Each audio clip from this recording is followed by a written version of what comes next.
चीन उपहार को अलियागदा को फिंगिदेला अमेरिका। आपण माने जानी आश्चर्य हेबे जे अमेरिका राष्ट्रपति डोनाल्ड ट्रंप एवं चीन राष्ट्रपति सी जिनपिंग मध्य बेजिंग रे एक गुरुत्वपूर्ण बैठक शेष होगा पर यही चमकाई देवा भली दृश्य सामना को आसी।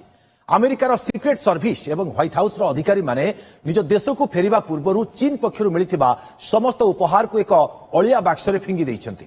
तेबे कौन कौन सब उपहार मिलिथिला जानते? सेथरे फोन ठारू आरंभ करी कलम एवं सरकारी गिफ्ट बैग भी सामिल थिला। आउ फिंगिबार कारण जानिले आपण भी ताजुब हेबे। भय थिला चीन रो गुप्तचरगिरी बा एस्पियोनेज।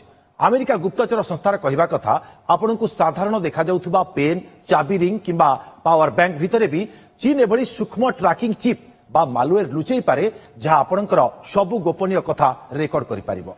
एथिपाई अमेरिकीय अधिकारी माने स्पष्ट करथिले जे चीन रो कोनोसी भी जिनिस अमेरिकार स्वतंत्र विमान एयरफोर्स 1 भीतर को जीव नाही।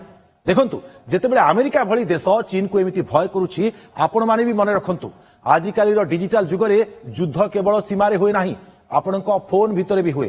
तेणु जे कोनोसी अजणा गैजेट व्यवहार करबा पूर्वरु सावधान रहंतु। अमेरिका अधिकारी को पदक्षेप ठीक थिला कि? कमेंट रे जणांतु एवं एही गुरुत्वपूर्ण सूचना को शेयर करी समस्तंकु सचेतन भी करांतु।